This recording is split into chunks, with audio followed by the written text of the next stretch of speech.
muda. Yang jelas semua kita bisa ikutan lomba-lomba film tersebut. Kalau nggak salah sih ada film fiksi, film dokumenter, film animasi, kemudian juga ada video citizen journalism, dan semuanya itu bisa diikuti oleh kalangan pelajar maupun umum, dan hadiahnya juga keren-keren banget semuanya. Nanti dari semua kategori akan dipilih tentang objek wisata Venezia di Amsterdam, kemudian juga penyelamatan diri dari awan panas, pungutan liar BBM, uji jawaban UN, hingga pencemaran debu pabrik hingga ke rumah-rumah warga. Nah, kira-kira udah penasaran belum? Gimana caranya bikin citizen journalism video? Udah ada yang ingin bikin? Oke, kita akan berdalam lebih jauh ya. Sebenarnya apa sih citizen journalism itu dan bagaimana cara menciptanya bersama dengan dua pembicara mumpuni yang telah hadir kali ini di Betara Budaya Bali. Yang pertama adalah seorang news executive producer untuk acara citizen journalism di Net TV. Mari kita sambut, please give applause to Mbak Dewi Lailasari.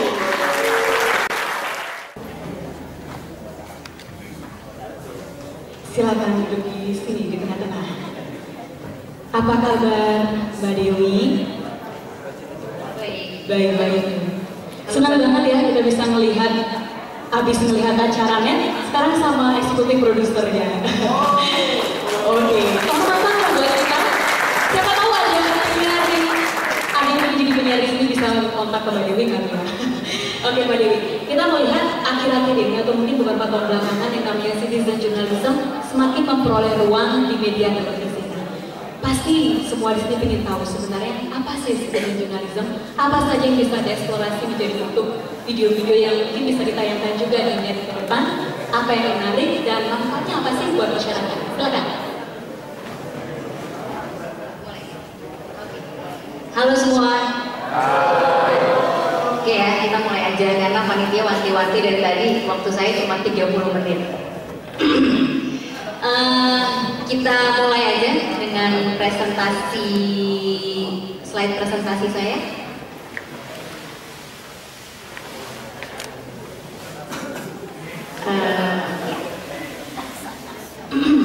Nah, teman-teman, sore ini saya mau berbagi sharing.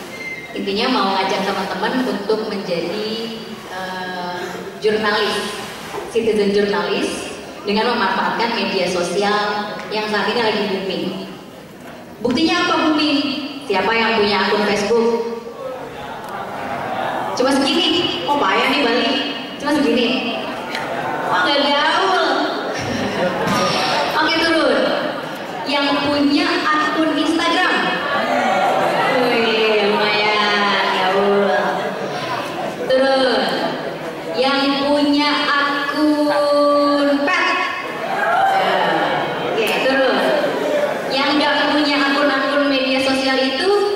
biasanya orangnya kayak gimana? Super, nggak gaya, nggak gaul. Kamu ya Mas Ben? Ya, emang. Bener kan? Hampir semua nih saya yakin punya akun Facebook di ruangan ini. Ya kan? Minimal Facebook. Pet, Instagram, Twitter. Apalagi orang Indonesia kan cerewet ya. Apa-apa maunya ngomong. Makanya Twitter itu, Indonesia itu orang paling tercerewet katanya di Twitter. Selain jumlah penduduknya banyak, emang kita cerewet, maunya ngomel aja di Twitter. Setuju? Setuju.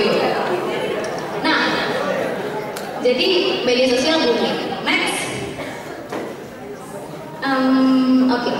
Tapi media sosial itu apa sih manfaatnya selain kita bisa kepo melihat mantan pacar, udah punya pacar lagi belum sih? Gitu kan? Terus kepo. Nih kecengan saya. Kecengan gue nih baru beli mobil apa sih? Kepo. Narsis. Gue habis ketemu sama siapa ya? Maudy Ayunda, foto upload gitu kan. Tapi sebetulnya media sosial punya kekuatan yang lebih dari sekedar itu kalau teman-teman bisa memanfaatkannya dengan baik. Bagaimana caranya? Salah satunya dengan menjadi citizen jurnalis. Itu ya. Jadi bedanya nih, media-media yang dulu, yang konvensional, saya kan kerja di radio nih pertama tahun 2011. 2011 saya memulai dengan radio. 2001. 2002 saya pindah ke radio lain. 2003 mau jajal jadi jurnalis TV. Saya masuk Trans TV. 2007 saya ke Trans 7. Terus kemarin 2013 saya pindah ke Net TV.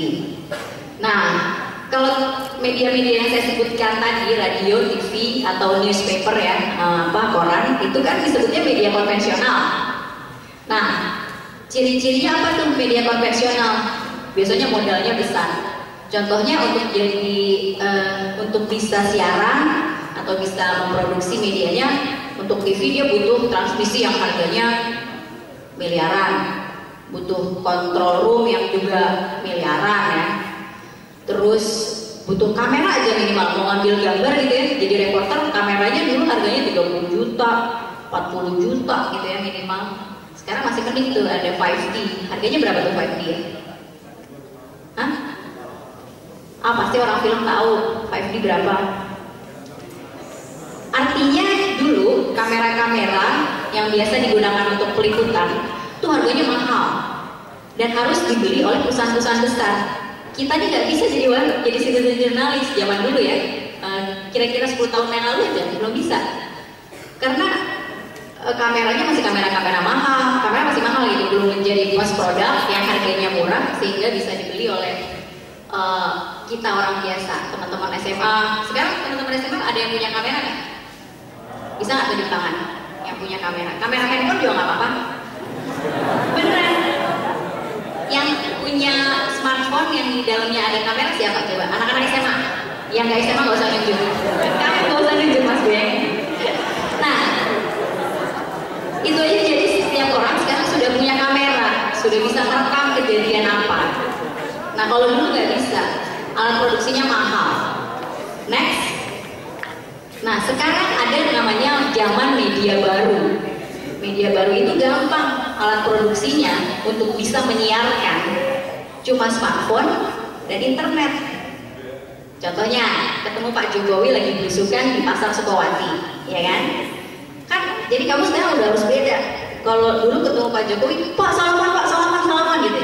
Kalau sekarang keluarin smartphone-nya. Lihat, bener nggak tuh Pak Jokowi kalau belusukan memang dekat ngobrol-ngobrol sama rakyat? Atau jangan-jangan media-media besar itu bohong aja? Rekam, terus laporkan. Laporkannya gimana, Mbak? Kalau kejadian Pak Jokowi di Pasar Sukawati itu hanya disimpan di kamera teman-teman, sudahkah nggak teman-teman melakukan fungsi jurnalis? Belum, karena belum menyiarkan. Jadi harus disiarkan supaya sudah menjalankan fungsi citizen jurnalis. Caranya gimana? Gampang ya tadi.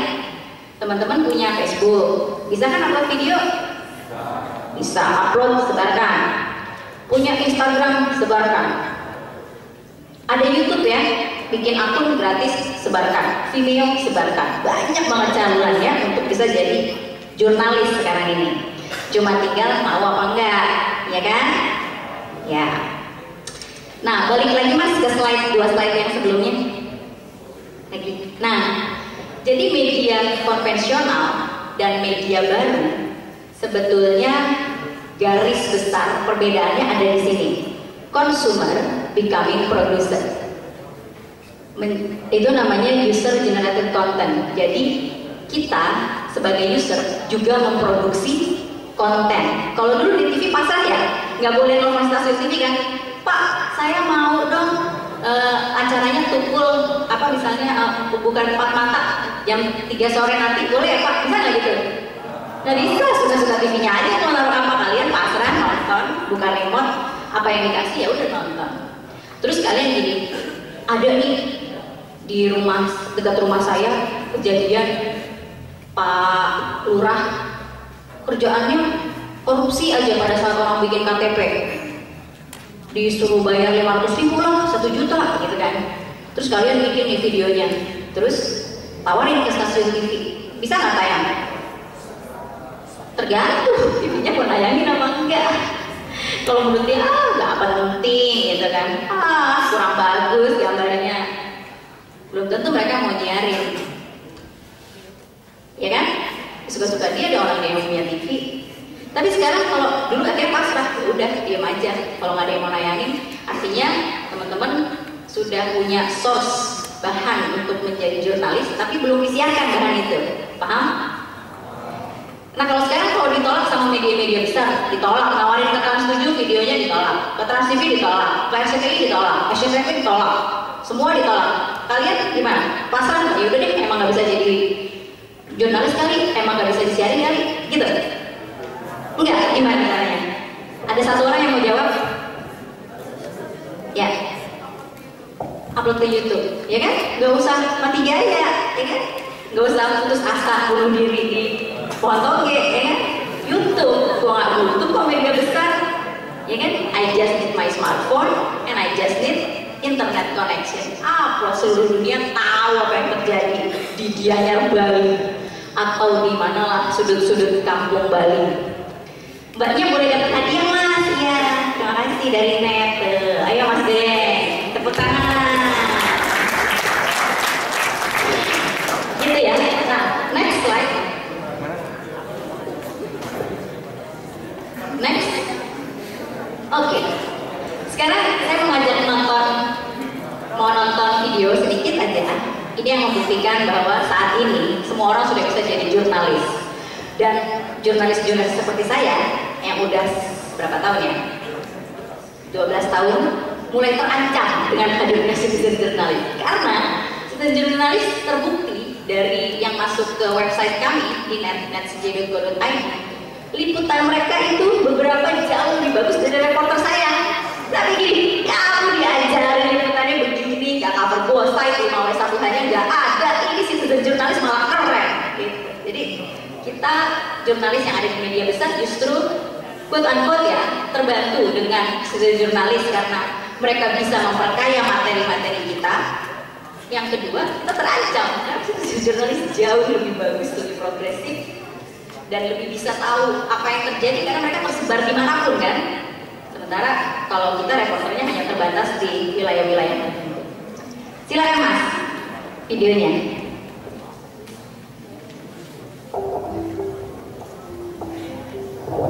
Hi, I'm a journalist, and I'm a citizen journalist.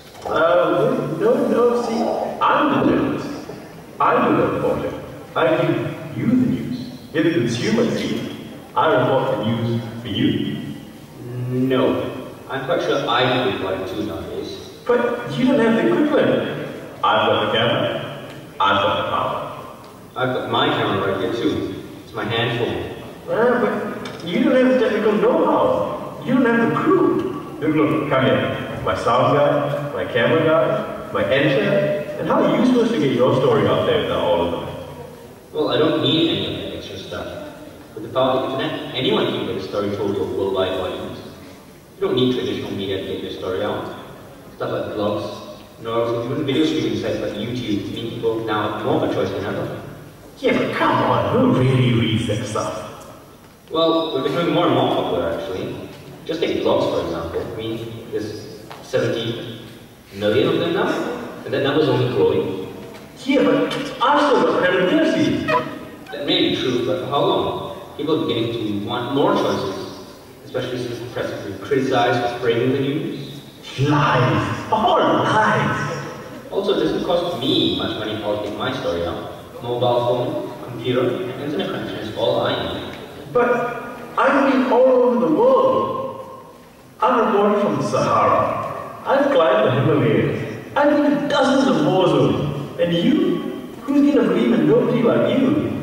Well, actually, you are. You're kidding. You see, news companies are embracing this new form of journalism. Photos taken by normal, everyday people have now filtered into the press. Indeed, many newspapers have online portals where people have a voice, whereas the people break the latest story. So, where does that leave me? There's still a place for you. Doing what? Making coffee? I'm done for. My life is over. Oh, stop being such a melodramatic. Like I said, you're still a valued part of the news. But you said... I know, but it's not been rendered obsolete. Yet. That's not making me feel any better. As much as people appreciate the new power they have as citizen journalists, they still trust the major news companies.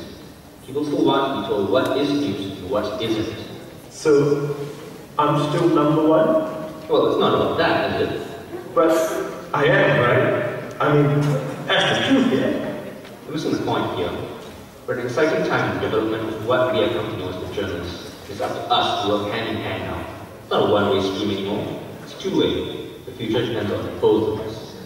But I'd still be more important, right? Right? Right?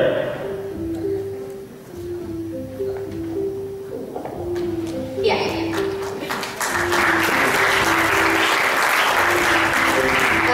Videonya itu bukan bikinan orang Indonesia, kalau nggak salah Singapura deh.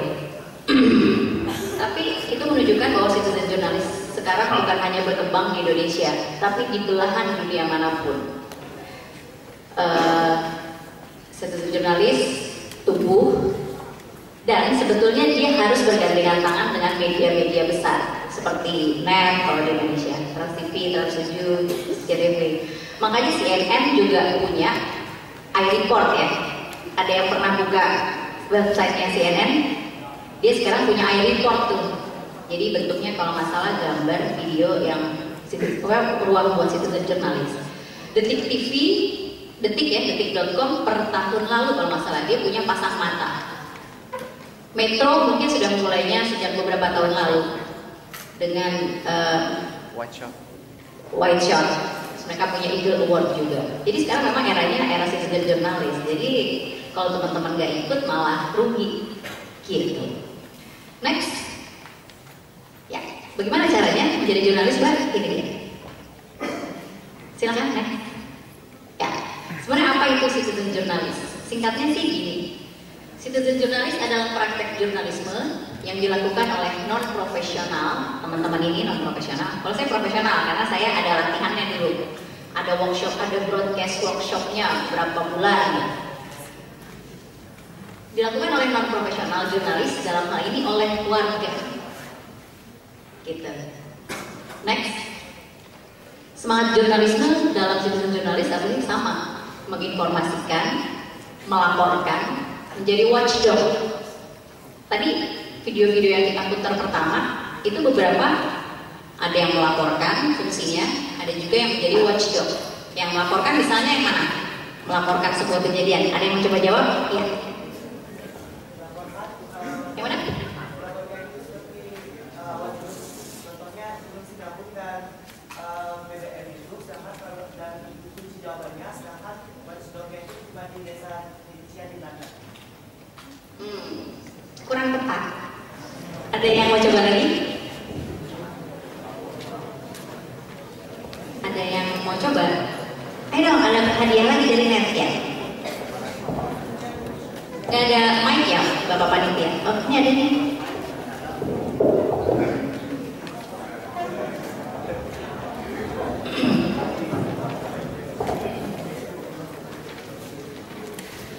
Kalau menurut saya yang inform itu yang ada di Belanda tadi, terus yang watchdog itu yang kejadian erupsi Gunung Sinabung. Kurang tepat. Ada lagi? Emang bedanya tuh tipis-tipis gitu. Ada yang mau coba? Ya.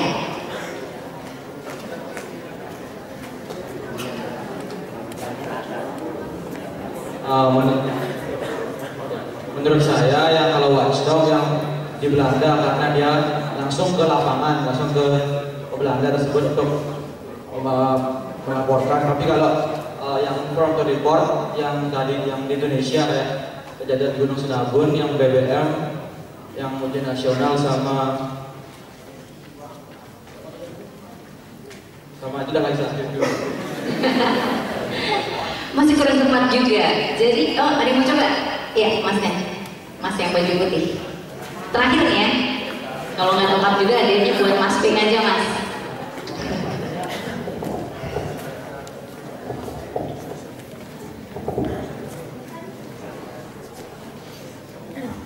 Kalau menurut saya, watchdog itu yang di Belanda itu, dan yang report itu yang tadi pas.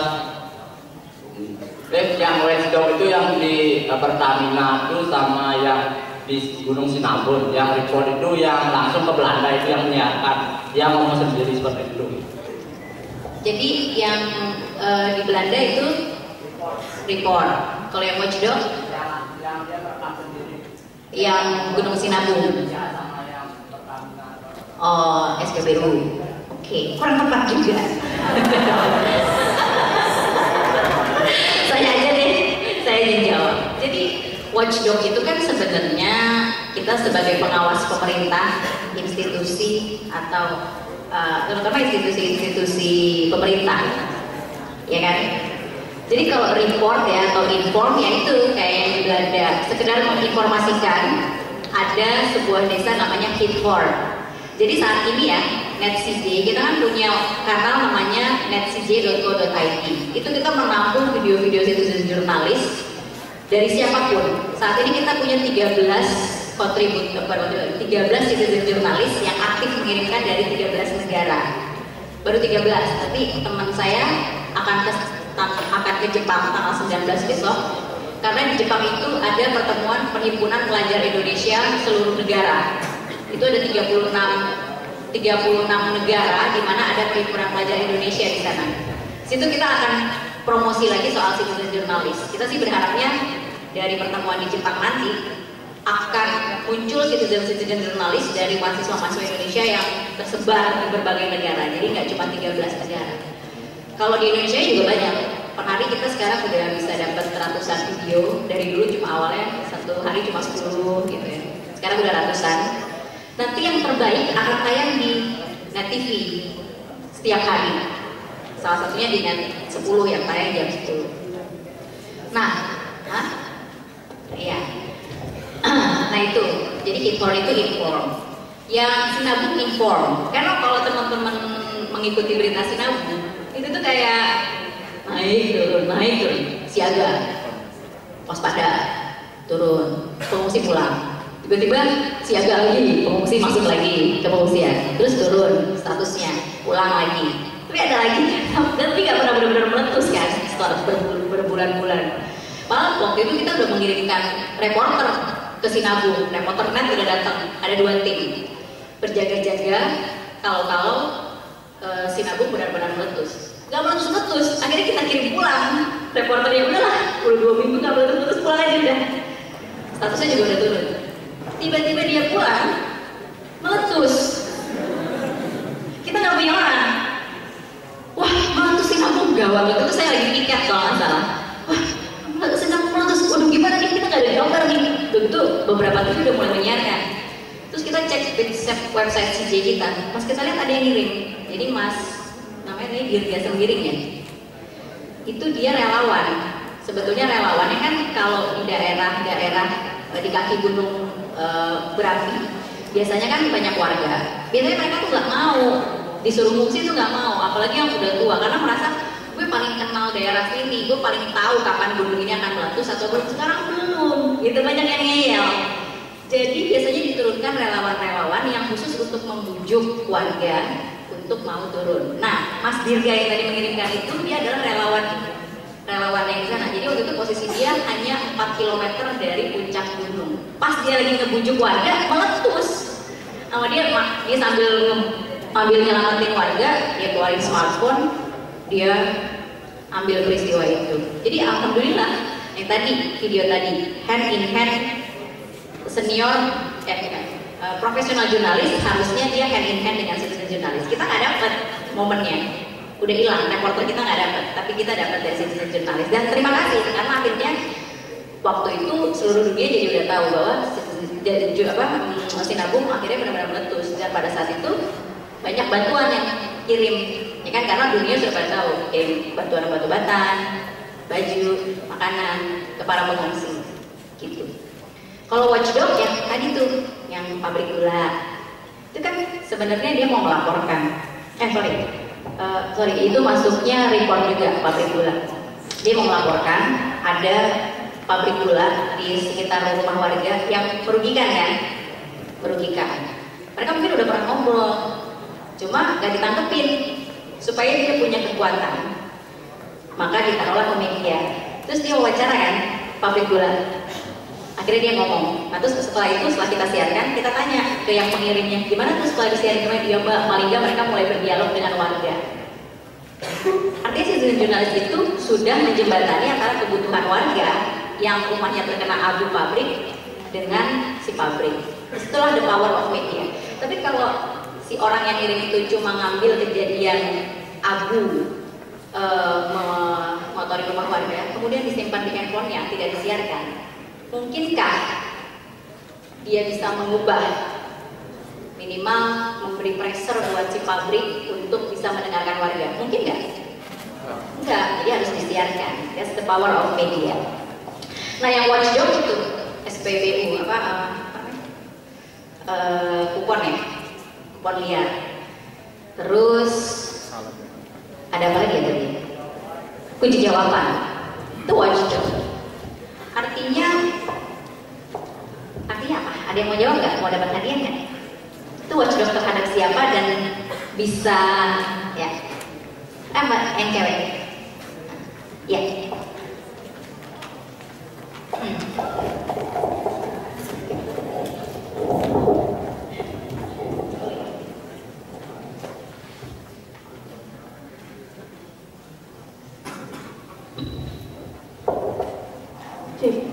Menurut saya itu termasuk watchdog yang kasus BWM dan kasus kunci jawaban, karena kasus tersebut dilaporkan dengan tujuan untuk mengawasi daripada sistem pemerintahan ataupun kebijakan-kebijakan pemerintah yang mana kebijakan itu dilanggar dan itu merugikan masyarakat umum. Terima kasih. Yes, good. Akhirnya Mas Ben. Gitu ya. Next. Jadi silakan next. Oke, kalau mau narsis-narsisan boleh, kayak yang Tin Horn bisa tampil, nggak harus jadi presenter, bisa tetap tampil di TV kok kayak tadi. Tapi kalau mau mengubah sebuah kondisi menjadi lebih baik, punya meaning, punya arti untuk masyarakat atau publik, ya jadilah bikin liputan yang watchdog atau yang watchdog tadi gitu, atau report. Nah. Sekarang kan ini acaranya digelar juga bersama KPK. Terus kita bisa bantu apa nih buat KPK bisa dengan menjadi citizen jurnalis? Video lagi ya, Mas Ben yang whistleblower aja deh. Bentar saya ngomong dulu. Jadi kan kasus korupsi saya nggak usah ngomong lah ya. Semenjak adanya KPK banyak kasus-kasus korupsi yang terungkap. Dan menurut saya KPK salah satu, mungkin satu-satunya institusi yang masih atau paling bisa dipercaya saat ini. Saya sih salut sama kerja KPK, dan waktu kita pernah undang Pak Johan Budi, saya ingat banget salah satu yang dia bilang, terungkapnya kasus-kasus korupsi selama ini, kasus-kasus besar terutama, itu 90% hasil dari laporan whistleblower. Itu terungkapnya justru dengan bantuan whistleblower. Kasus-kasus itu. Nah makanya diharapkan nih dengan workshop ini teman-teman bisa menjadi whistleblower, bisa menjadi citizen jurnalis dan menjadi whistleblower buat KPK. Gitu ya. Untuk lebih lengkapnya silakan Mas yang whistleblower.